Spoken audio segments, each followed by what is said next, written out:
नमस्कार बच्चों, आज हम पढ़ेंगे chapter number 3 classification of elements. उसका टॉपिक है IUPAC nomenclature for elements with atomic number more than 100। Atomic number लिखने से पहले we have to know about digit, root and symbol. Digits can be from 0 to 9, 0 1 2 3 4 5 6 7 8 9। Root name, 0 के लिए root name होता है नील, 9 के लिए रूट नेम होता है n, 1 के लिए होता है अन, 2 के लिए बाइट, 3 के लिए tri, quad, pent, hex, sept, oct. ऐसे ही इनका सिंबल होता है। नील के लिए सिंबल है स्मॉल एन, अन के लिए सिंबल है स्मॉल यू, बाई के लिए सिंबल है स्मॉल बी। ऐसे ही सभी सिंबल्स हैं। Symbols are always written by small letters. Let us do one example. Let us write the IUPAC name of element with atomic number 109। तो आप देख सकते हैं इसमें 3 डिजिट्स हैं, 1 है, 0 है और 9 है। 1 के लिए रूट नेम होता है अन, 0 के लिए रूट नेम होता है नील, 9 के लिए रूट नेम होता है एन। और लास्ट में जब हम लिखेंगे तो इनके साथ ये 3 वर्ड्स जोड़ने हैं हमें, IUM। So IUPAC name will be un-nil-anium. We can also write it in the symbolic form: un capital U, nil small n, anium small e. First letter will be capital, another 2 letters will be small. Another example. Atomic number 117. 3 digits are there. 117. 1 root name is un. 1 digit root name is un. 7 digit root name is sept plus IUM. Septium. US. First U capital.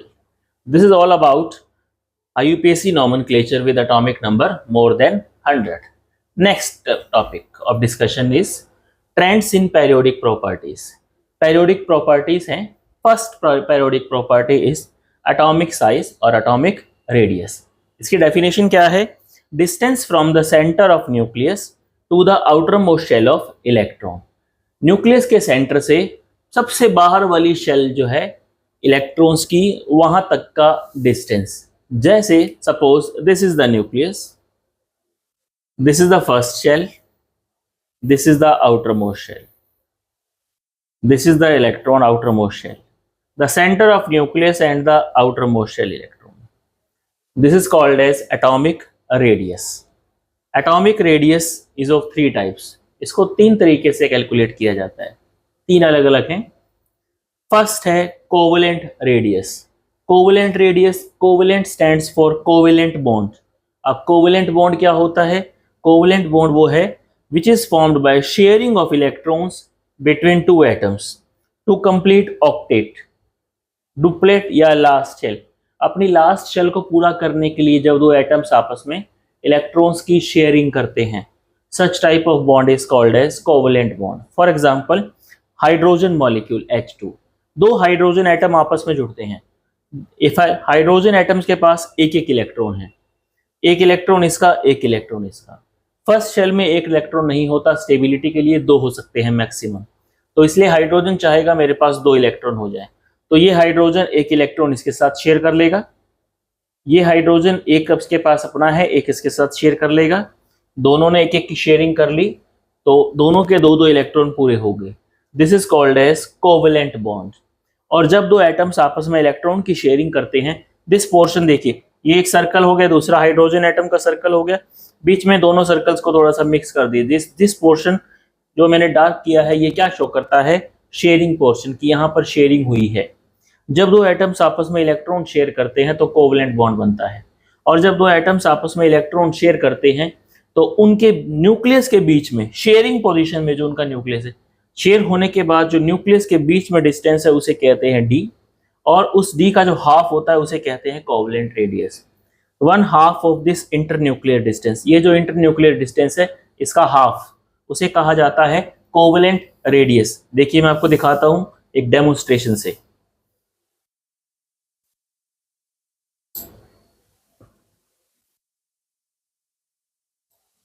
जैसे हमारे पास है 2 bangles,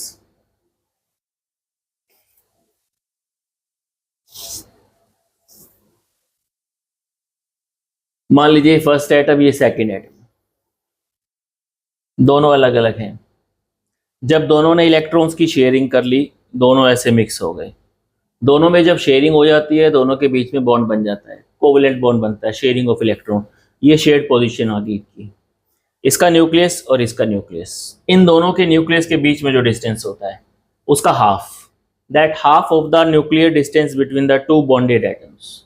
इन दोनों bonded atoms के बीच में, जब ये अलग अलग होते हैं तब नहीं, जब इन्होंने बीच में शेयरिंग कर ली तब। शेयरिंग पोजीशन में जब न्यूक्लियस के बीच में जो डिस्टेंस है उसका half, that half distance is called as covalent radius. वही मैंने बताने की कोशिश की है, this half distance is called as covalent radius. D is the complete distance between the nuclei of the two atoms, and d by 2 is the 1/2 of the internuclear distance. Second type of, देखिए वही लिखा है हमने, 1/2 of the distance between centers of the two nuclei of bonded atoms in a covalent bond. Covalent bond means sharing of electron. Next is metallic radius. नाम से ही clear है, metal से related है। 1/2 of the distance between nuclei of two adjacent atoms in a metallic crystal lattice. अब देखिए metal की बात करते हैं। मेटल में क्या है, फिर से वही दो atoms. Suppose this is one iron atom, this is second iron atom. Iron rod है, आयरन रॉड के अंदर बहुत सारे आयरन एटम्स हैं, हमने दो अलग कर दिए। ये फर्स्ट आयरन एटम है, ये सेकंड आयरन एटम है। हमें पता है आयरन रॉड सॉलिड है, मेटल सॉलिड पैक होते हैं। सॉलिड में इंटर पार्टिकल स्पेस बिल्कुल नहीं होता, सॉलिड के पार्टिकल्स बहुत पास पास होते हैं। जब दोनों मेटल्स एटम्स पास पास हैं, बिना किसी इनमें कोई शेयरिंग नहीं होती, बिल्कुल पास है, देखिए क्लोजेस्ट डिस्टेंस है इनके बीच में, तो इन दोनों के न्यूक्लियस के बीच में जो डिस्टेंस है, इसका न्यूक्लियस और इसका न्यूक्लियस, उसका half. This is called as metallic radius when they are close with each other, not in the sharing. Metals electron share नहीं करते, metals electrons transfer करते हैं, lose करते हैं। non metals electron share करते हैं, जैसे हमने पीछे किया था अभी। ये शेयरिंग पोजीशन हो गई, ये कोवलेंट रेडियस बन गई। और जब हम इनको ऐसे रख देंगे, this is called as metallic radius. Metallic radius is calculated only for metals. तो अब आपको क्लियर हो गई होगी क्या पोजीशन है इनकी। देखिए 1/2 of the distance between nuclei of two adjacent atoms in a metallic crystal. Crystal lattice word stands for solid state, solid particles packing, जैसे हमने डायग्राम में भी दिखाया है, बिल्कुल वैसे ही समझाया है मैंने। Next part is van der Waals radius.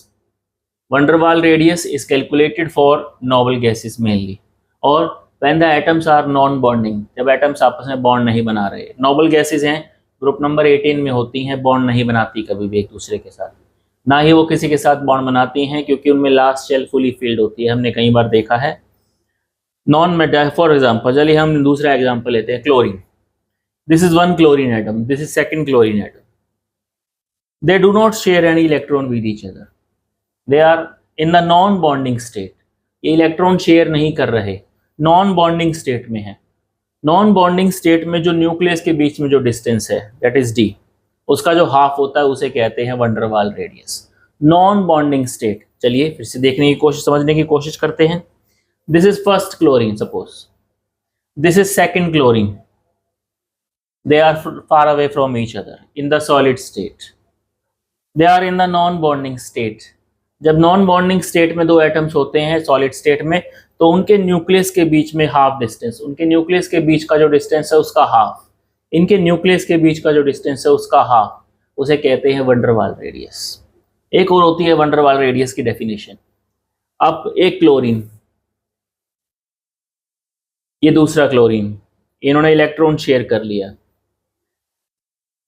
एक और बनाते हैं, चलिए ये थर्ड क्लोरीन, ये फोर्थ, इन्होंने भी इलेक्ट्रॉन शेयर कर लिया। ये फर्स्ट Cl2 मॉलिक्यूल, ये second Cl2 molecule, chlorine molecule.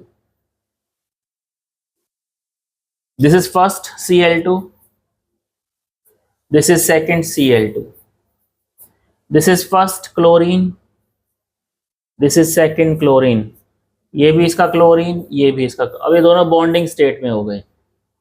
जब बॉन्डिंग स्टेट में ये फर्स्ट मॉलिक्यूल ये सेकंड मॉलिक्यूल दोनों कोवलेंट बना रहे हैं, इन दोनों के बीच में जो रेडियस होगी वो कोवलेंट रेडियस होगी। मगर कोवलेंट बॉन्डिंग पोजीशन में सॉलिड स्टेट में एक मॉलिक्यूल का एटम और दूसरे मॉलिक्यूल का एटम, इन दोनों के बीच में जो डिस्टेंस होगा, इन दोनों के बीच में, ये दोनों मॉलिक्यूल अलग अलग हैं, ये फर्स्ट मॉलिक्यूल ये सेकंड मॉलिक्यूल, इसमें भी कोवलेंट रेडियस इसमें भी कोवलेंट रेडियस, मगर फर्स्ट मॉलिक्यूल के क्लोरीन और सेकंड मॉलिक्यूल के क्लोरीन के बीच में जो डिस्टेंस होता है, this distance, this half distance, this internuclear distance between the two chlorine atoms of the two molecules is known as van der Waals radius। तो आपको क्लियर हो जाना चाहिए, एक van der Waals रेडियस होती है ये, जब दो एटम्स अलग अलग होंगे, एक van der Waals रेडियस होती है ये फर्स्ट एटम फर्स्ट मॉलिक्यूल, ये सेकंड मॉलिक्यूल, इन दोनों के बीच में जो डिस्टेंस होगा, that internuclear distance half is known as van der Waals radius. तो आपको क्लियर होना चाहिए। फिर से दोबारा बताता हूं, देखिए अगर दो एटम्स आपस में इलेक्ट्रॉन शेयर कर रहे हैं at this position, this is called as covalent radius. जब दो एटम्स आपस में पास पास है, कोई शेयरिंग नहीं हो रही, this is called as metallic radius. जब दो एटम्स आपस में एक दूसरे से दूर हैं, नॉन बॉन्डिंग स्टेट में है, इनके न्यूक्लियस का जो हाफ होगा उसे कहा जाता है van der Waals रेडियस। अब मान लीजिए इलेक्ट्रॉन शेयरिंग पोजीशन में है, ये फर्स्ट मॉलिक्यूल ये सेकंड मॉलिक्यूल, इन दोनों के मॉलिक्यूल के एटम्स के बीच में जो डिस्टेंस होगा उसे क्या कहा जाएगा, van der Waals radius. van der Waals radius सबसे बड़ी होती है, आप देख भी सकते हैं, बहुत ज़्यादा डिस्टेंस होता है इनके बीच में। कोवलेंट रेडियस सबसे छोटी होती है।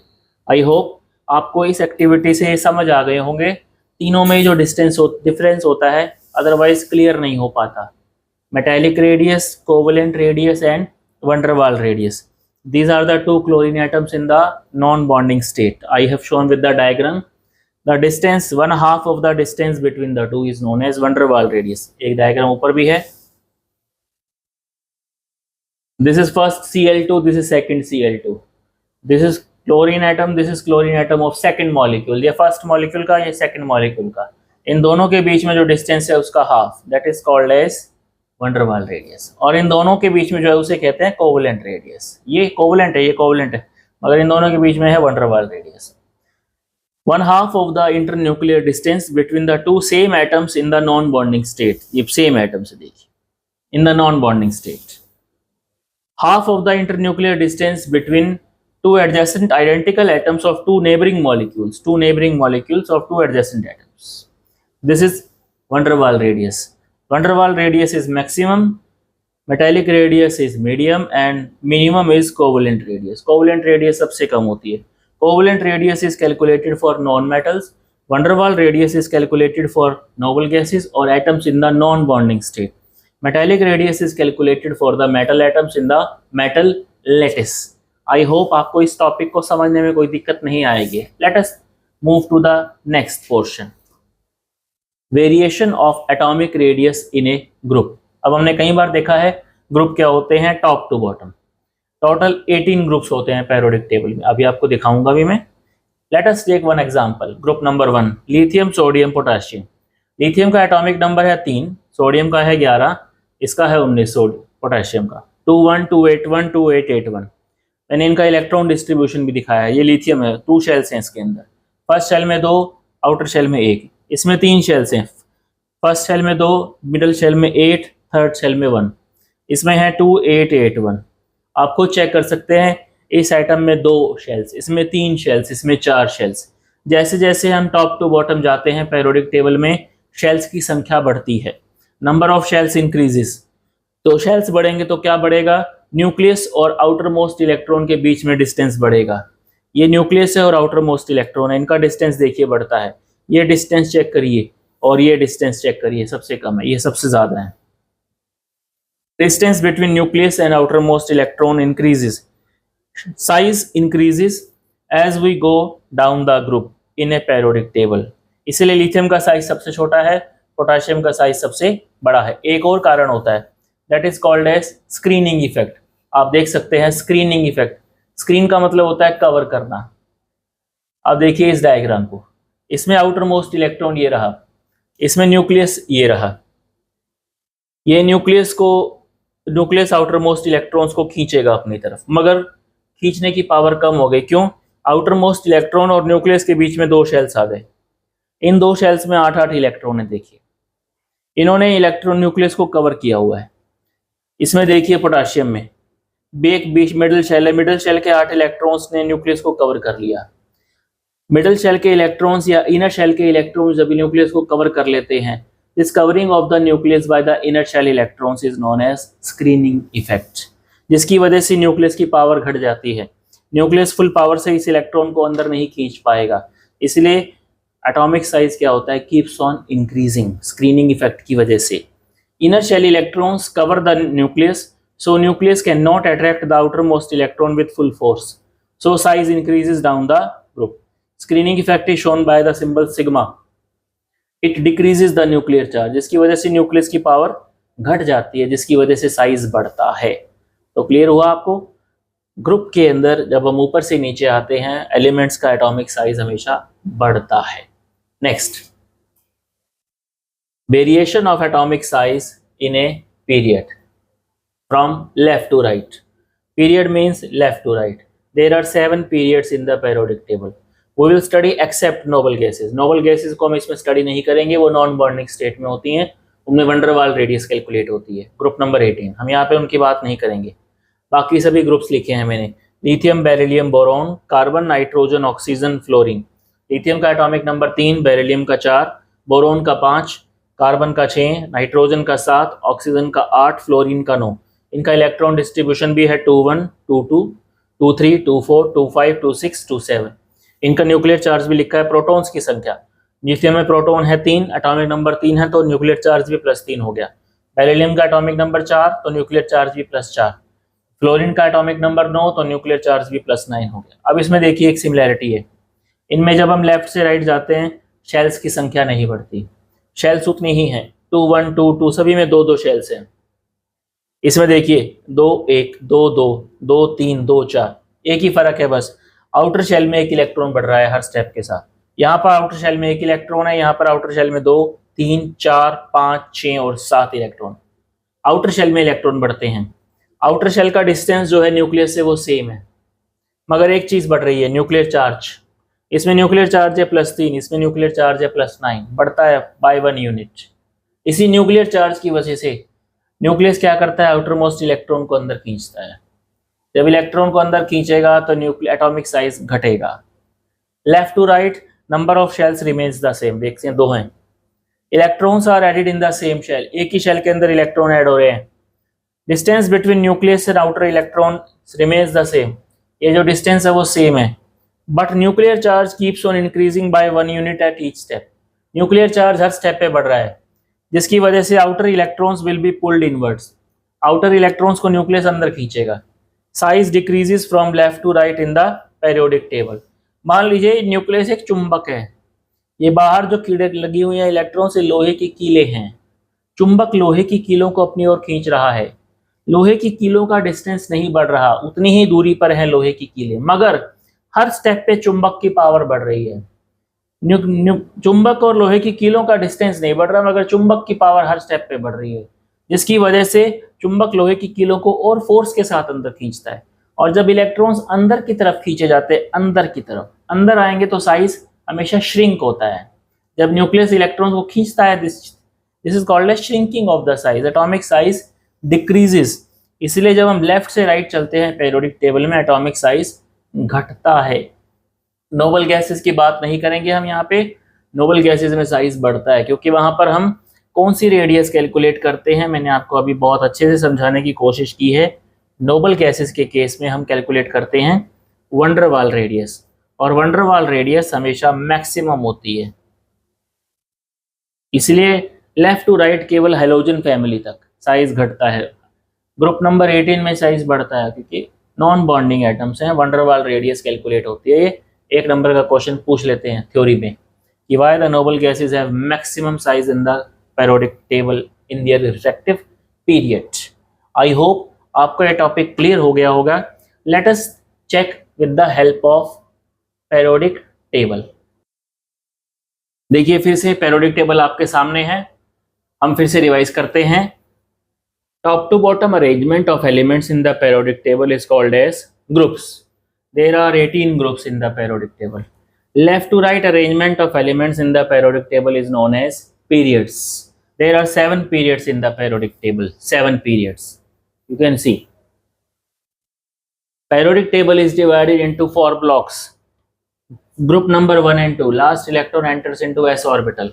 Group number 13 to 18, last electron enters into p orbital, p block elements.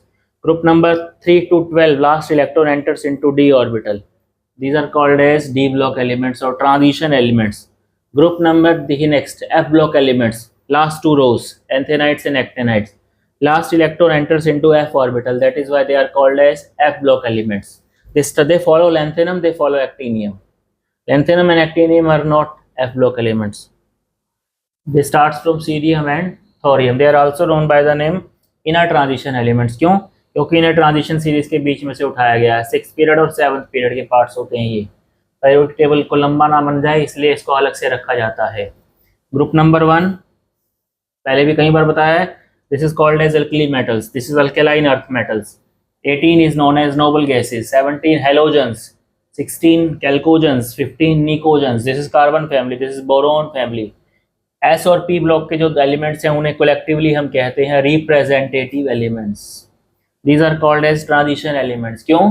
क्योंकि जब हम पेरियोडिक टेबल में लेफ्ट से राइट मूव करते हैं तो इनके थ्रू होकर मूव करते हैं और जब इनके थ्रू होकर चलते हैं तो प्रॉपर्टीज जरूर चेंज होती हैं. पेरियोडिक टेबल में प्रॉपर्टीज चेंज होंगी.